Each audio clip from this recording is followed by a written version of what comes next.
Hello दोस्तों, मेरा नाम है नरेंद्र वर्मा और आपका स्वागत है आपके YouTube channel NV edu hub में।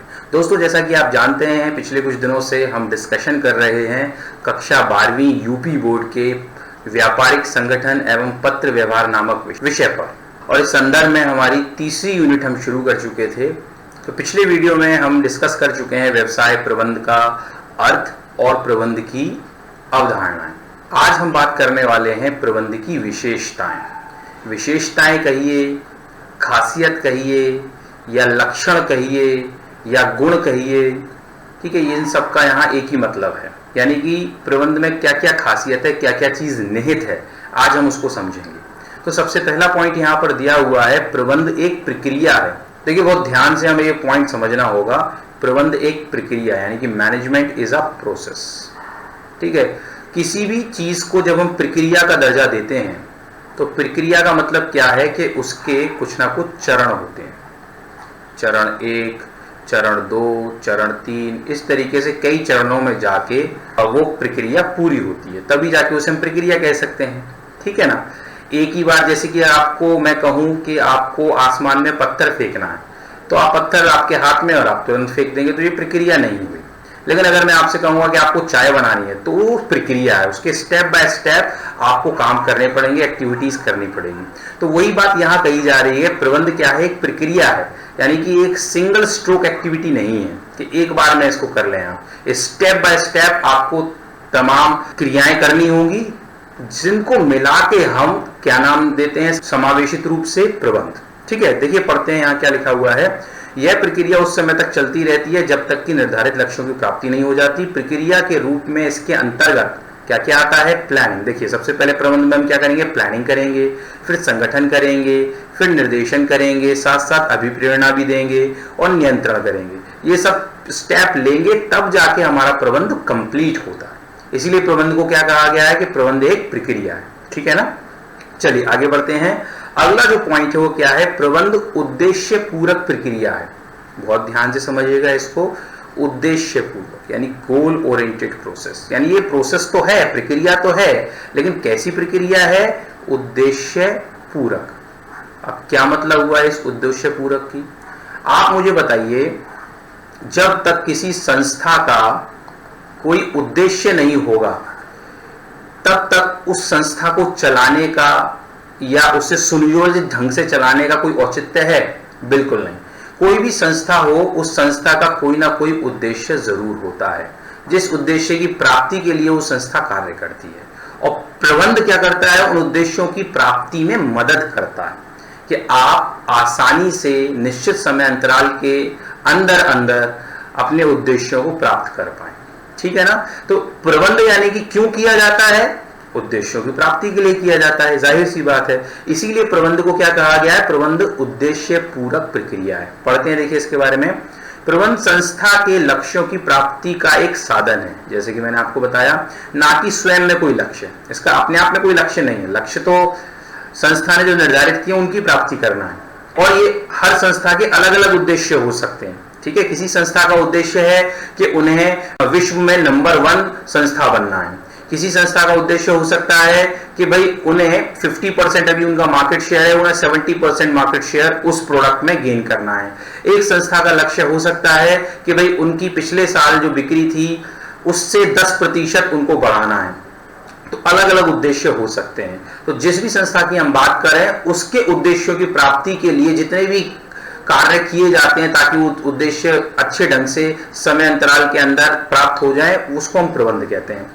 इस लक्षण ने आज उद्देश्यों व परिणामों द्वारा प्रबंध जैसी उन्नत तकनीकों के विकास में सहयोग दिया है। ठीक है ना। चलिए आगे बढ़ते हैं। अगला जो पॉइंट है वो क्या है, प्रबंध एक सामाजिक प्रक्रिया है। ठीक, ध्यान देने वाली बात है यहाँ पे, सामाजिक यानी कि सोशल प्रोसेस।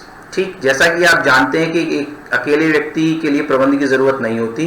प्रबंध की जरूरत कहाँ होती है, जहां लोगों का समूह होता है, और लोगों का समूह कहाँ होता है, आपकी संस्था में होता है। ठीक, तो जब लोगों के समूह की बात आ गई तो जाहिर सी बात है किसकी बात आ गई, समाज की बात हो गई। क्योंकि समाज किससे बनता है, लोगों के समूह से। छोटे छोटे समूह लोगों के बन जाएंगे तो छोटी छोटी सोसाइटीज बनती जाएंगी। ठीक है, तो वही बात यहाँ कह रहे हैं कि प्रबंध एक सामाजिक प्रक्रिया है। क्योंकि इसे मानवीय संसाधनों का उपयोग करना पड़ता है तथा अंतिम लक्ष्य की प्राप्ति हेतु समूह के सभी सदस्यों को अभिप्रेरित करना पड़ता है। ठीक, जैसा कि हम जानते हैं उत्पादक के जितने घटक हैं, 5 घटकों में से श्रम और साहस, ये किस पे डिपेंड करते हैं? हमारे मानव और उसकी क्रियाओं पे डिपेंड करते हैं। तो बिना मानव और उनके समूह के हम प्रबंध द्वारा संस्था के लक्ष्यों की प्राप्ति नहीं कर सकते। इसलिए प्रबंध को क्या कहा गया है? एक सामाजिक प्रक्रिया कहा गया है। अगला पॉइंट देखें क्या है? प्रबंध मानवीय क्रिया है। ये बात तो ऑब्वियसली क्लियर होती है, क्योंकि प्रबंध कौन करेगा? एक व्यक्ति ही तो करेगा। अगर कई सारे हमने मैनेजर बना रखे हैं तो वो भी तो लोग हैं, मशीनें तो मैनेज नहीं कर सकती। तो मानवीय क्रिया है। और प्रबंध की हम बात करें, रिसोर्सेस को, भौतिक संसाधनों को तो मैनेज करना ही है, उसके अलावा लोगों को भी मैनेज करना है। तो इस तरीके से हम आराम से कह सकते हैं कि भाई प्रबंध एक मानवीय क्रिया है। देखिए यहाँ भी लिखा हुआ management is a human process. इसी कारण लॉरेंज एप्ले को कहना पड़ा था कि प्रबंध व्यक्तियों का विकास है, ना कि वस्तुओं का निर्देशन। ठीक, तो एप्ले जी ने इसी बात पे जोर दिया। क्यों? क्योंकि भाई मैनेजमेंट कौन करेगा? लोग करेंगे। और मैनेजमेंट किसका किया जाएगा? लोगों का किया जाएगा, इसलिए उनको विकसित करना चाहिए, ऐसा एप्ले जी ने कहा था। चलिए आगे बात करेंगे। प्रबंध एक अधिकार, सत्ता व कार्य संस्कृति है। ये ध्यान से समझिएगा point. Management is a work culture, क्योंकि प्रबंधक ही कार्य निष्पादन हेतु आदेश निर्देश देते हैं, कार्य प्रगति का मूल्यांकन करते हैं, नियम विनियम बनाते हैं तथा अधीनस्थों का नेतृत्व करते हैं। अब देखिए, आप कई सारी संस्थाओं में जाइए, कहीं पर आपको प्रबंध बहुत ही सक्रिय मिलेगा और बहुत ही अच्छे उसके परिणाम मिलेंगे, और कहीं पे आपको ढील ढाल मिलेगी। ठीक है, तो ये जो वर्क कल्चर है, जिससे हम अधिकार, सत्ता व कार्य संस्कृति की बात हम कह रहे हैं, ये किससे आता है? प्रबंध से आता है। जैसा प्रबंध होगा वैसा वहां पे कल्चर बन जाएगा, वैसा वहां पे कार्य संस्कृति हो जाएगी। ठीक है ना? तो इसीलिए कहा गया प्रबंध एक अधिकार, सत्ता व कार्य संस्कृति है। कार्य संस्कृति तो आपको समझ में आ गई हो। अधिकार सत्ता का मतलब क्या है? कि भाई प्रबंध का मतलब क्या है? आपके पास अधिकार है लोगों को मैनेज करने का और आपके भौतिक संसाधनों को मैनेज करने का। ठीक है, चलिए आगे बात करते हैं। प्रबंध एक निरंतर जारी रहने वाली प्रक्रिया है। ये इंपॉर्टेंट पॉइंट है। अभी तक हम प्रक्रिया तो कह रहे थे, लेकिन यहां कौन सी बात आ गई? निरंतर जारी रहने वाली, यानी कि कंटिन्यूअस प्रोसेस। यानी कि ऐसा नहीं है कि प्रबंध जो है एक बार किया और खत्म हो जाए, ये चलता रहता है। It goes on like this. पहले आपने नियोजन किया, उसके बाद आपने संगठन किया, संगठन के बाद आपने निर्देशन किया, उसी के साथ साथ आपने अभिप्रेरण किया, और आपने क्या किया? नियंत्रण किया। यहाँ पे एक प्रोसेस कंप्लीट हुआ। अब मान लीजिए आपने जो किया था सब ठीक रहा, तो फिर दोबारा से आप क्या करते हैं? नियोजन करेंगे, पुनः नियोजन करेंगे। तो इस तरीके से ये चलता रहता है। जब तक संस्था चलेगी तब तक प्रबंध चलेगा। ठीक, तो इसीलिए कहा गया है प्रबंध एक निरंतर जारी रहने वाली प्रक्रिया है। अगर एक लक्ष्य की प्राप्ति हो जाती है तो आप दूसरे लक्ष्यों की प्लानिंग करते हैं और फिर उनकी प्राप्ति में लग जाते हैं। देखिए क्या कह रहे हैं? जिसकी आवश्यकता सभी स्तरों पर होती है, शीर्ष प्रबंध से लेकर पर्यवेक्षीय प्रबंधक तक सभी प्रबंध के सिद्धांतों का उपयोग करते हैं और निरंतर करते रहते हैं। ठीक है ना? हर लेवल पे प्रबंध बहुधुरीय व विश्वव्यापी है। ठीक, बहुधुरीय का मतलब क्या है?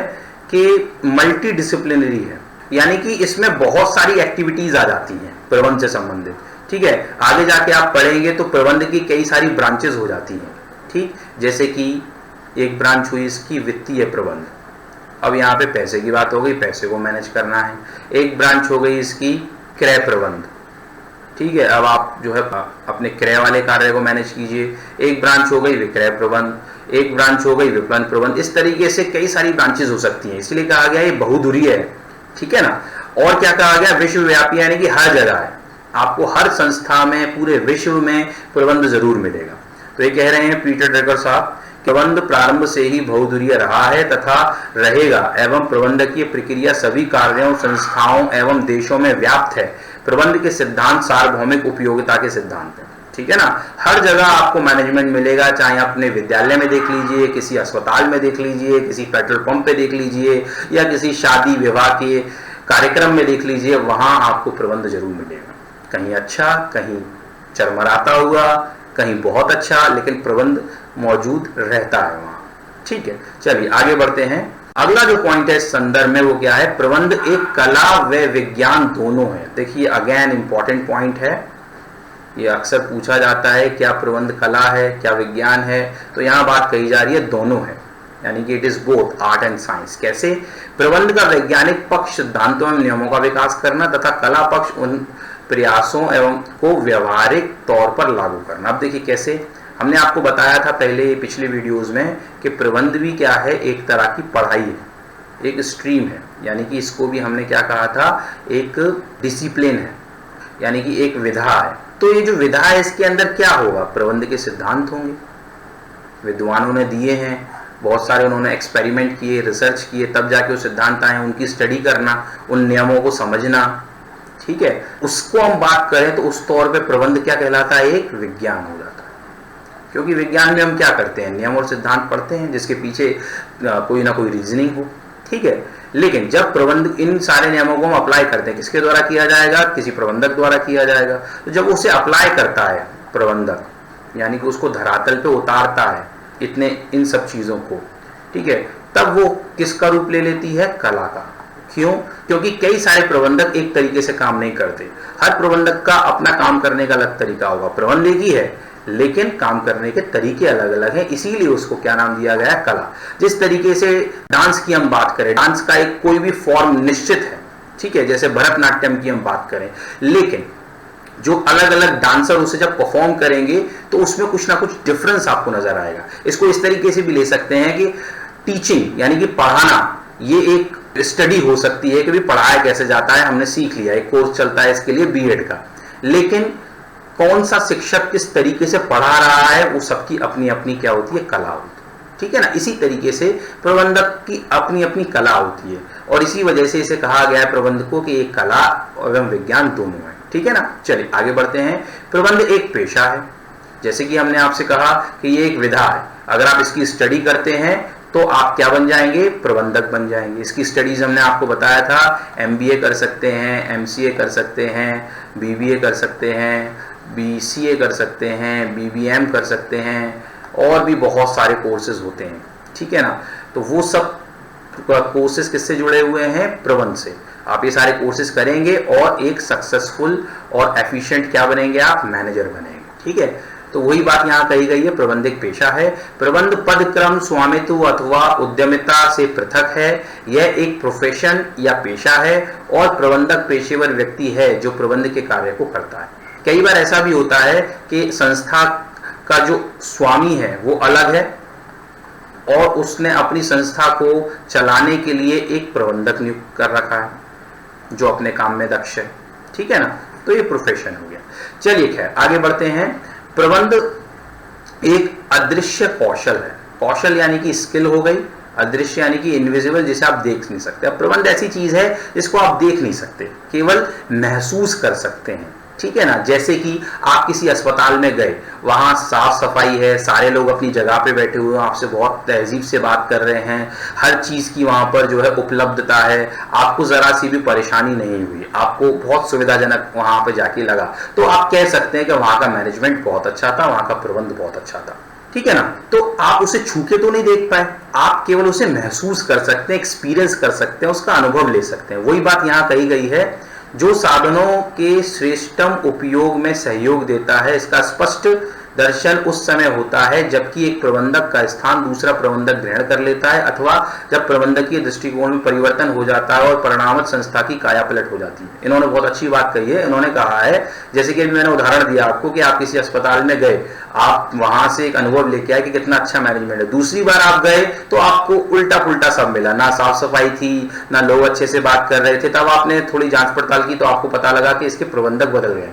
तब आप महसूस कर पाएंगे कि वो जो पिछला वाला प्रबंधक था या उनके द्वारा किया गया जो प्रबंध था वो बेहतर था, ठीक है ना। तो वही बात यहाँ पे हो रही है, प्रबंध एक अदृश्य कौशल है, जिसे आप देख नहीं सकते, केवल महसूस कर सकते हैं।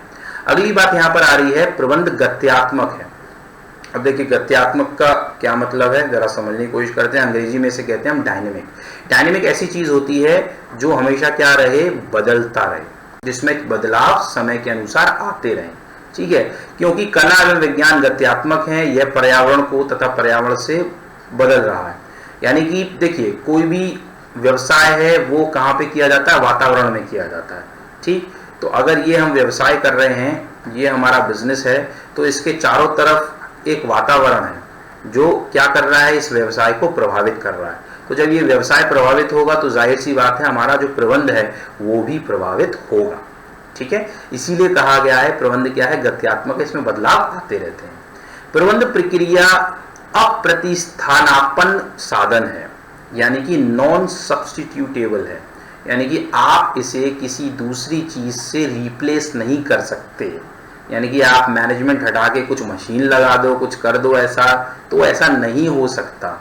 ये कह रहे हैं जिसके द्वारा मानव जीवन पर वास्तविक प्रभाव डाला जाता रहेगा, प्रबंध सदैव बदलता रहेगा, किंतु इसका स्थान संसाधनों के विदोहन की कोई अन्य तकनीक नहीं ले सकती। वही बात जो मैंने आपसे कही कि कोई भी टेक्निक डेवलप हो जाए भविष्य में, लेकिन वो प्रबंध का स्थान नहीं ले सकती। लोग तो चाहिए उसको मैनेज करने के लिए। ठीक है, अगला जो पॉइंट है वो क्या है, प्रबंध व्यवहारवादी विज्ञान है, यानी विज्ञान तो है लेकिन कौन सा है, बिहेवियरल। देखिए बिहेवियरल जो शब्द आया है वो किससे संबंधित है, मानव से। ठीक है, उनकी क्रियाओं से।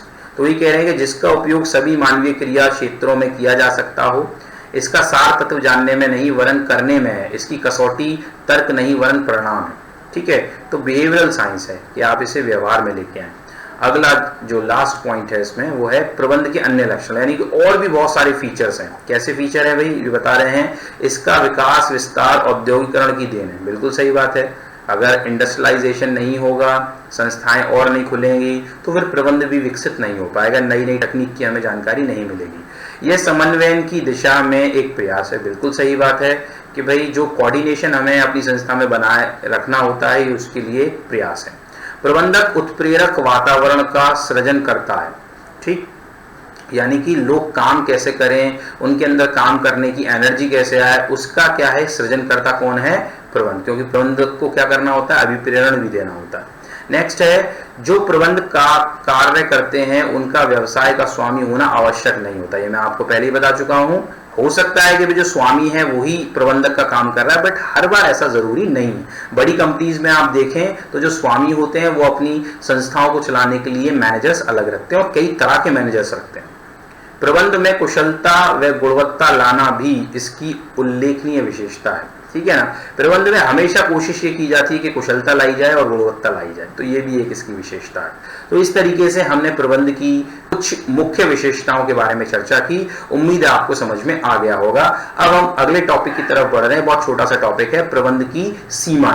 अब हमने इसकी अच्छाई की बात कर ली कि इसके अंदर क्या क्या है, अब थोड़ी सी इसकी सीमाओं की बात भी कर लेते हैं कि कहाँ तक ये सीमित है। देखिए कोई भी चीज हो उसके अंदर कुछ ना कुछ तो उसकी कमियां हो सकती हैं, सीमाएं हो सकती हैं, तो प्रबंध इससे अछूता क्यों रहे। तो चलिए पढ़ते हैं इसकी सीमाओं के बारे में। जो पहला पॉइंट है यहाँ पे वो क्या है, प्रबंध निजी हित तथा विशिष्ट प्रतिफल प्राप्त किए जाने की भावना से अधिक प्रभावित होता है। देखिए जरा समझते हैं जो बात इन्होंने कही, निजी हित तथा विशिष्ट प्रतिफल प्राप्त किए जाने की भावना। ठीक, अब देखिए प्रबंधक को कौन एक्सरसाइज करता है, प्रबंधक। और प्रबंधक कौन होगा, आखिरकार एक मानव होगा। और मानव जो है वो इस भावना से, यानी कि निजी हित, अपना फायदा, ठीक है ना, कुछ खास मिल रहा है, किसी चीज की प्राप्ति हो रही है, उससे वो प्रभावित हो जाते हो, तो कई बार जो है वो क्या कर सकता है, गलत निर्णय ले सकता है। ठीक, गलत निर्णय कैसे, कि अपने फायदे के बारे में तो उसने सोचा लेकिन संस्था के फायदे के बारे में नहीं सोचा, तो वहां बात गड़बड़ हो जाती है। जैसे उदाहरण देता हूं मैं आपको, एक प्रबंधक था जिसको माल खरीदना था संस्था के लिए। अब संस्था का ये था कि भाई माल की किस्म में किसी भी तरह का कॉम्प्रोमाइज नहीं करना है। अब क्या हुआ, इस प्रबंधक से जो भी व्यक्ति डील करने के लिए आया उसने कहा भी हमारा माल जो है आप वहां पे लगवा दीजिए, हम आपको पर्सनली 10% दे देंगे आपके खाते में। ये खुश हो गया, 10% मिल गया। लेकिन हुआ क्या कि जो माल की गुणवत्ता थी उसके साथ इसने कॉम्प्रोमाइज कर लिया। अल्टीमेटली क्या हुआ, जब माल बना ग्राहकों के पास गया, ग्राहकों को पसंद नहीं आया और संस्था की जो बिक्री थी वो डाउन हो गई, उसकी ख्याति में भी कमी आ गई। तो हुआ क्या, इस व्यक्ति ने अपने फायदे के लिए सोच लिया लेकिन संस्था के बारे में नहीं सोचा। तो वही बात ये कह रहे हैं कि प्रबंध, क्योंकि इसके पास पावर थी, इसके पास जो है अधिकार था वो डिसीजन लेने का, ठीक है ना। तो वही बात मैंने आपसे कही यहाँ पे कि प्रबंध जो है किससे प्रभावित हो सकता है, निजी हित तथा विशिष्ट प्रतिफल से। चलिए अगला है, प्रबंध के कारण ऊंच नीच का भेदभाव, लाल फीताशाही तथा नौकरशाही जैसी दूषित भावनाएं पनपती हैं। अब जैसा कि मैं आपको बता चुका हूं कि एक संस्था में कई सारे प्रबंधक होते हैं, ठीक है। एक तो होते हैं सबसे ऊपर लेवल पे, उच्च स्तरीय, ठीक है, दूसरे होते हैं मध्य स्तरीय, और तीसरे होते हैं निम्न स्तरीय, और इसके नीचे जो क्या होते हैं ये कर्मचारी होते हैं। अब देखिए होता क्या है कि भाई ये इनके ऊपर है, ये इनका शोषण करेंगे, ये इनके ऊपर है, इनका शोषण करेंगे, इनके ऊपर है, इनका और सबका शोषण करेंगे। तो ये भी हो जाता है कि भाई ऊंच नीच की भावना इनके बीच में रहेगी, इनके साथ उठेंगे बैठेंगे नहीं, ठीक है। ऊंच नीच की भावना हो सकती है, लाल फीताशाही हो सकती है, नौकरशाही हो सकती है, तो ये सारी समस्या हो जाती है। लाल फीताशाही का मतलब क्या है कि भाई ये व्यक्ति जो है इनके पास काम कराने के लिए गया, नहीं कर रहे आज, कल करेंगे, इनको चक्कर लगवा रहे हैं, तो ये लाल फीताशाही हो गई, ठीक है। यानी कि काम को फाइल में बंद करके पेंडिंग कर देना। पहले क्या होता था, फाइलें ऐसी रहती थी और उस पर एक रिबन लगा दिया जाता था रेड कलर का, ये लाल फीता होता था, तो फाइल बंद करके आपने रख दी तो वो लाल फीताशाही कहलाती है। चलिए खैर, नौकरशाही वही बात हो गई कि भाई अपने आप को ऊपर दिखाना, ठीक, आप हमारे नीचे काम करेंगे, आप हमारा आदेश क्यों नहीं मानेंगे। कई बार जो है इसमें लोगों का अपमान भी कर दिया जाता है, तो वो सारी चीजें। नेक्स्ट है, प्रबंध विज्ञान के सिद्धांतों में परिवर्तनीयता है, स्थायित्व नहीं, ठीक। ये बहुत जरूरी बात इन्होंने कही कि विज्ञान के सिद्धांतों की बात करें तो विज्ञान के सिद्धांत तो बदलते नहीं, हमेशा ऐसे रहते हैं, लेकिन प्रबंध जो हमेशा किसकी बात करता है कि परिवर्तन हो, ऐसा नहीं कि प्रबंध बदलेगा नहीं। तो ये भी एक बात है। मानव आचरण की स्वतंत्रता प्रबंध विज्ञान के विकास में कठिनाई पैदा करती है। ये भी है कि भाई जो मानव आचरण है वो क्या है, स्वतंत्र है। अभी प्रबंध विज्ञान का विकास करना है, नहीं और बेहतर बेहतर बेहतर करना है आपको, लेकिन जो आपके यहाँ काम करने वाले लोग हैं उनका बिहेवियर तो किसी भी चीज से प्रभावित हो सकता है। आपने बहुत अच्छी टेक्निक डेवलप की, ठीक है ना, 10 लोगों पे वो काम की, 11वें पे वो काम ही नहीं कर रही। क्यों नहीं कर रही कि वो ऑलरेडी अपनी फैमिली या किसी दूसरी प्रॉब्लम से इतना ज्यादा ग्रसित है कि वो काम कर ही नहीं पा रहा है, ठीक है ना। तो वही बात कह रहे हैं कि जो मानव का आचरण है उसकी जो स्वतंत्रता है प्रबंध विज्ञान के विकास में कहीं ना कहीं कठिनाई पैदा करता है। नेक्स्ट है, प्रबंध विज्ञान के सिद्धांत सार्वभौमिक नहीं है, ये देश काल एवं परिस्थितियों के अनुसार लागू होते हैं। यानी कि जो प्रबंध विज्ञान के सिद्धांत हैं हर जगह एक तरीके से लागू नहीं होते, ठीक, पर परिस्थिति बदलती रहती है, ठीक है ना, देश बदलते रहते हैं, समय बदलते रहते हैं, संस्थाएं बदलती रहती हैं, ठीक है। एक किसी तरीके से अगर आपको एक बार फायदा हो गया आपकी संस्था के लिए तो जरूरी नहीं है कि दूसरी बार भी उसी तरीके से फायदा हो। एक कोई टेक्निक आपने इस्तेमाल की और उससे आपका काम बन गया तो जरूरी नहीं है कि हमेशा वो काम है, कई जगह आ सकती है कई जगह नहीं। तो वही बात यहाँ पे कह रहे हैं, किसी एक व्यक्ति को, जैसे उदाहरण के लिए कि तमाम जो है लोगों को अभिप्रेरित करने के लिए अभिप्रेरण की तमाम थ्योरीज दी गई, ठीक है। तो उस थ्योरीज को आपने अप्लाई किया, ज्यादातर लोग उससे अफेक्ट हो गए, लेकिन एक तबका जो है आपके कर्मचारियों का ऐसा है उस पर उनका भी असर नहीं पड़ रहा, उसके लिए कुछ दूसरा तरीका आपको इस्तेमाल करना पड़ेगा। तो वही बात यहाँ आ रही है। अगला जो पॉइंट है वो क्या है, इससे कर्मचारी के कार्यभार में अनावश्यक वृद्धि होती है। बिल्कुल सही बात है कि भाई उसको कई बार रिपोर्ट करना पड़ जाता है अपने से ऊपर वालों को, भाई इसे अपना काम तो करना ही है, इसको ये जब भी आगे पूछेगा इसको रिपोर्ट करो, ये इसको रिपोर्ट करेगा, ये इसको रिपोर्ट करेगा। तो जब रिपोर्ट ये मांगेंगे तो ये बनाएंगे, भाई बनाएंगे तो इनका कार्य बढ़ेगा, ठीक है। तो अनावश्यक वृद्धि भी हो जाती है, ठीक। चलिए, तो ये कुछ इसकी सीमाएं थी, मात्र 6 पॉइंट हैं। आगे देखिए क्या लिखा है, वास्तव में उपयुक्त आलोचनाएं सारहीन हैं, प्रबंध के सिद्धांत लोचपूर्ण हैं तथा आवश्यक संशोधन के साथ उनका उपयोग कहीं भी किया जा सकता है। तो कह रहे हैं कि भाई देखिए हर चीज में कुछ ना कुछ लिमिटेशंस तो रहती है, लेकिन इसका मतलब ये नहीं है कि प्रबंधन की अच्छाइयों को नकारा जाए। अगर आप लोचपूर्णता के साथ और आवश्यक संशोधन के साथ प्रबंध के सिद्धांतों को अप्लाई करेंगे तो आपको अच्छे रिजल्ट मिलेंगे और हमेशा अच्छे रिजल्ट मिलेंगे, ये कहना चाह रहे हैं, ठीक है ना। इसीलिए प्रबंध एग्जिस्टेंस में, इसीलिए हम इसको पढ़ रहे हैं, ठीक है। और जिस संस्था का मैनेजमेंट अच्छा होता है वो संस्था जो है तरक्की करती जाती है, ठीक। चलिए दोस्तों आज के लिए बस इतना ही। उम्मीद है आपको ये वीडियो पसंद आया होगा और आप इसे लाइक और दोस्तों के साथ शेयर भी करेंगे। और अगर अभी तक आपने हमारे चैनल को सब्सक्राइब नहीं किया है तो आज ही सब्सक्राइब करें। बहुत जल्द आपसे मुलाकात होगी अगले वीडियो में एक नए टॉपिक के साथ। तब तक के लिए धन्यवाद।